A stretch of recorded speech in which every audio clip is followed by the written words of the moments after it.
Hello everyone, this is Tina, Ayurvedic Medico VHU. In this video, we are going to learn about स्वर संधि. स्वर संधि में पहली संधि हम पढ़ेंगे दीर्घ संधि. ओके, सो दीर्घ संधि नेम से ही पता चल रहा है. दीर्घ मतलब कुछ बड़ा हो जाता है. जैसे कि इसका रूल होता है कि अ, ई, उ, री. ये पहला जो शब्द है उसके अंतिम वर्ण को लेते हैं. अ, ई, उ, री. जैसे कि मान लीजिए कवि है, तो कवि पहला वर्ड है, इसका जो अंतिम स्वर है वो लेंगे. ठीक है, तो इसमें क्या आ रहा है, कवि ई आ रहा है, तो मतलब ये जो ई आ रहा है. ओके, तो पहले शब्द का अंतिम वर्ड क्या होना चाहिए, अ, ई, उ, री. इनमें से कोई होना चाहिए. और फिर जो बाद का शब्द है उसका प्रथम जो वर्ण है वो ये ही स्वर हो सकते हैं. मतलब जो अ, ई, उ, री, इन स्वर या तो ये ह्रस्व हो, ह्रस्व मतलब इसी रूप में हो, लघु हो. और दीर्घ मतलब जैसे अ का आ हो जाएगा, ई का बड़ी ई, उ का दीर्घ उ मतलब बड़ा उ. तो ऐसे करके या तो ये ही स्वर हो ह्रस्व या फिर इनका दीर्घ रूप में हो. जैसे यहाँ पे कवि प्लस इंद्र है, तो यहाँ पे ई आ रहा है और यहाँ पे ह्रस्व ई ही आ रहा है. ठीक है, जैसे यहाँ पे न में छोटा आ रहा है, मतलब ह्रस्व आ रहा है. और जो सेकंड शब्द है उसके पहले वर्ण में क्या आ रहा है, बड़ा आ रहा है, मतलब दीर्घ आ रहा है. ठीक है, तो यहाँ पे पहले शब्द के अंतिम वर्ण में भी आ आना चाहिए, तो दूसरा शब्द है उसके पहले वर्ण में भी वो ही स्वर आना चाहिए. ठीक है, स्वर चेंज नहीं होना चाहिए. ऐसा नहीं कि अ के साथ अ प्लस ई हो जाए, जन प्लस इंद्र, नो, ये नहीं होगा. इसमें दीर्घ संधि का मतलब है जो पहले शब्द के अंतिम में जो स्वर आ रहा है वही स्वर आना चाहिए बाद वाले शब्द के पहले वर्ण में. ओके, तो दीर्घ संधि में क्या हो जाता है, दीर्घ हो जाता है. मतलब अगर अ प्लस अ जोड़ रहे हैं तो क्या हो जाएगा, आ हो जाएगा. ई प्लस ई जोड़ रहे हैं तो बड़ी ई हो जाएगा, बड़ी ई मतलब दीर्घ ई हो जाएगा.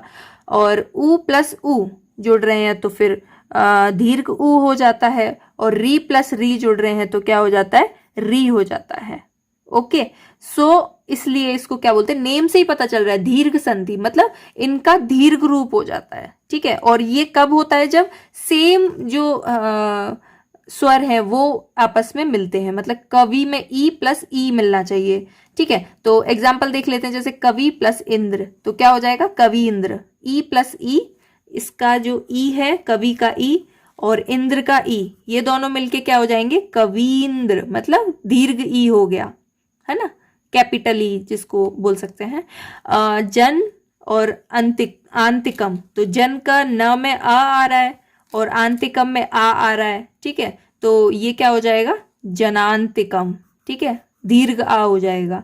जब भी आप दीर्घ आ देखें किसी शब्द में, जैसे दीर्घ आ देखें, दीर्घ ई देखें, है ना, और दीर्घ ऊ देखें, तो आपको समझ जाना चाहिए कि ये दीर्घ संधि है. ओके, यहाँ पे दीर्घ ई है तो ये इसमें क्या लगेगी, दीर्घ संधि. तो ये समझने का तरीका, अगर आपको कोई वर्ड दे दिया गया कवींद्र, तो आपको समझ जाना चाहिए कि ये दीर्घ संधि होनी चाहिए, क्योंकि इसमें क्या आ रहा है, ई, अ, ई, उ, री. ये अगर दीर्घ आए तो आपको समझ जाना चाहिए मोस्ट ऑफ द टाइम वो दीर्घ संधि ही होती है.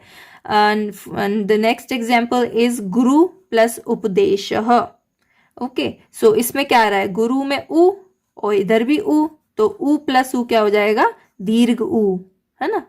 एंड वाणी प्लस ईश. ठीक है, तो ई प्लस ई इज इक्वल्स टू दीर्घ ई, है ना. यहाँ पे भी दीर्घ ई है, यहाँ पे भी दीर्घ ई है, ई होना चाहिए. This point should be noted. तो ये क्या हो जाएगा, वाणीश. तो ये होता है दीर्घ संधि. Hope you understand this. Now the second संधि we are going to take is वृद्धि संधि. वृद्धि संधि, वृद्धि में क्या होता है, रूल तो लगभग दीर्घ संधि जैसा ही होता है. मतलब अगर इसमें लेकिन थोड़ा सा डिफरेंस है.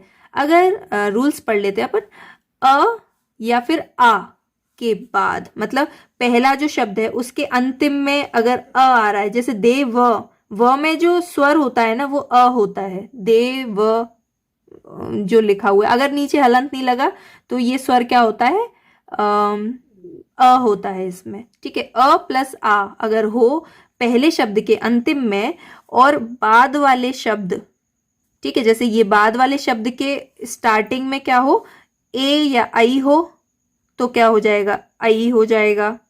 ओ या औ हो तो फिर क्या हो जाता है, औ हो जाता है।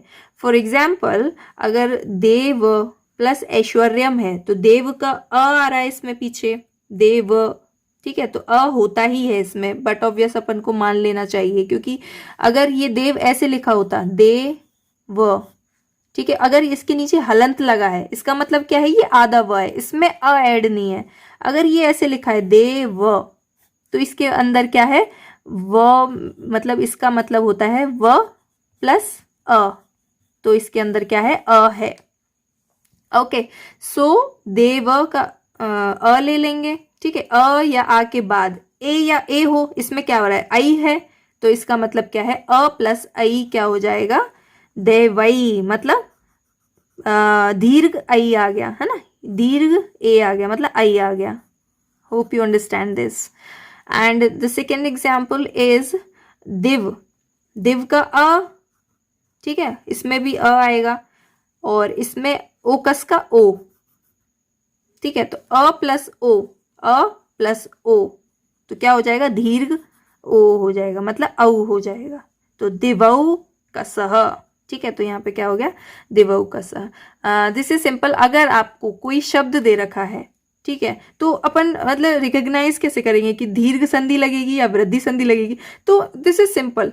अगर मतलब यहाँ पे अगर आपको शब्द के अंत में मतलब शब्द में अगर जैसे दीर्घ ई मिल रहा है, दीर्घ आ मिल रहा है, दीर्घ ऊ मिल रहा है और दीर्घ इसमें भी ई ही है, तो मतलब मतलब ये जो है ना, इनको देखकर आपको पहचानना है, दीर्घ आ, ठीक है, और दीर्घ ई और दीर्घ ऊ मिल रहा है तो इसका मतलब क्या है, और दीर्घ री मिल रहा है, ठीक है, तो इसका मतलब क्या है, ये दीर्घ संधि। अब ओके, एंड आई और औ मिल रहा है, ठीक है, जैसे देवई देवई श्वर्यम, तो इसमें आप दीर्घ सोच ही नहीं सकते, क्योंकि दीर्घ में आ ई और उ दीर्घ वाले ही आते हैं, ठीक है, इसमें क्या आता है, आई और औ आता है, ठीक है, तो ये होती है वृद्धि संधि, तो ये डिफरेंस है, ठीक है।